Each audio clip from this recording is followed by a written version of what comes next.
नमस्कार दोस्तों, अगर आपने हमारा पिछला वीडियो देखा है तो वहां हमने रेस्पिरेटरी सिस्टम का बेसिक आइडिया लिया था। ऑक्सीजन क्या है, सांस क्यों जरूरी है और बॉडी को हवा क्यों चाहिए। आज का वीडियो उससे अलग है। आज हम ओवरव्यू नहीं, आज हम रेस्पिरेटरी सिस्टम के हर एक पार्ट को डिटेल में समझेंगे, बिल्कुल डायग्राम के साथ, जैसे किताब में पूछा जाता है वैसे। तो आज का टॉपिक है respiratory system, the major components. दोस्तों, रेस्पिरेटरी सिस्टम हमारे शरीर के लिए लाइफ सपोर्ट सिस्टम की तरह है।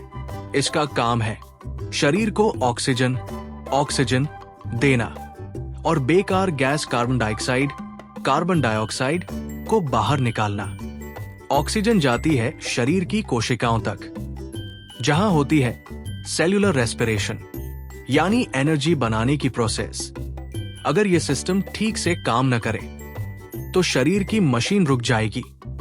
अब समझते हैं कि रेस्पिरेटरी सिस्टम करता क्या क्या है। फर्स्ट, गैस एक्सचेंज, सबसे जरूरी काम। ऑक्सीजन अंदर लेना और कार्बन डाइऑक्साइड बाहर निकालना, यह होता है एल्वियोली में। Second, blood pH control, respiratory system खून का पीएच बैलेंस भी ठीक रखता है, कार्बन डाइऑक्साइड को कंट्रोल करके। थर्ड, प्रोटेक्शन, नाक, बलगम, म्यूकस और बाल जैसे रेशे, सिलिया, धूल, जर्म्स और कीटाणुओं को रोकते हैं। Fourth, voice production, larynx, voice box, हमारी आवाज बनाता है।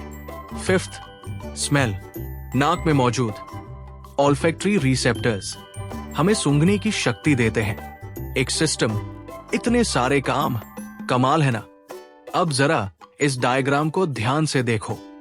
रेस्पिरेटरी सिस्टम के मुख्य पार्ट्स हैं pharynx, larynx, trachea, bronchi, bronchioles, lungs, alveoli, diaphragm.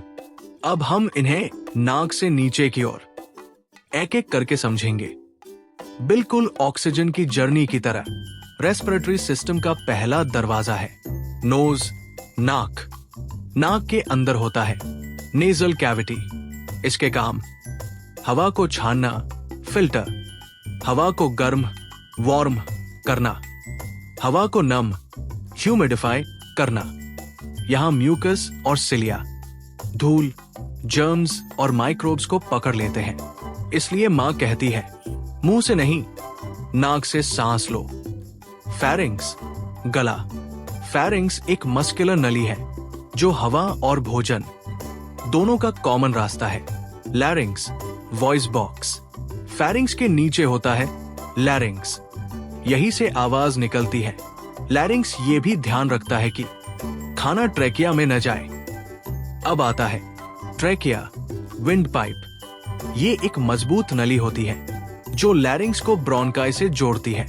इसके चारों तरफ सी शेप्ड कार्टिलेजिनस रिंग्स होते हैं जो इसे कोलैप्स होने से बचाते हैं, यानी हवा का रास्ता हमेशा खुला रहता है। ट्रेकिया आगे जाकर दो भागों में बंट जाती है, इन्हें कहते हैं ब्रोंकाई। हर ब्रोंकस एक लंग में जाता है। ब्रोंकाई आगे जाकर बहुत सारी पतली नलिकाओं में बदल जाती है, ब्रोंक्यूल्स। ये ट्री की ब्रांचेस की तरह दिखती है और हवा को पूरे लंग्स में फैलाती है। अब आते हैं लंग्स, फेफड़े। लंग्स स्पंज जैसे होते हैं और गैस एक्सचेंज के लिए बने होते हैं। इनके अंदर होते हैं लाखों करोड़ों छोटे हवा के थैले, एल्वियोली। यही लंग्स को स्पेशल बनाते हैं। एल्वियोली माइक्रोस्कोपिक एयर सैक्स होते हैं। इनकी दीवार बहुत पतली होती है और चारों तरफ ब्लड कैपिलरीज होती है। यहीं पर ऑक्सीजन खून में जाती है, कार्बन डाइऑक्साइड बाहर निकलती है। यही है असली गैस एक्सचेंज। अगर एल्वियोली न हो तो सांस लेने का कोई फायदा ही नहीं। अब आखिरी लेकिन बहुत जरूरी पार्ट, डायफ्राम। ये डोम शेप्ड मसल होती है जो चेस्ट और पेट को अलग करती है। जब डायफ्राम नीचे जाती है, सांस अंदर जाती है, इनहेलेशन। जब ऊपर आती है, सांस बाहर जाती है, एक्सहेलेशन। इंटरकोस्टल मसल्स, ये रिब्स के बीच होती है। और चेस्ट को फैलाने सिकोड़ने में मदद करती है। तो बच्चों, आज का वीडियो पिछले वीडियो से अलग था क्योंकि पहले वीडियो में ओवरव्यू था। आज हमने हर पार्ट डिटेल में समझा। आज हमने सीखा रेस्पिरेटरी सिस्टम के पार्ट्स, हर पार्ट का एग्जैक्ट काम, डायग्राम बेस्ड अंडरस्टैंडिंग। याद रखो, सांस है तो जीवन है। अगर वीडियो पसंद आया हो तो लाइक, शेयर, सब्सक्राइब जरूर करना। Thank you.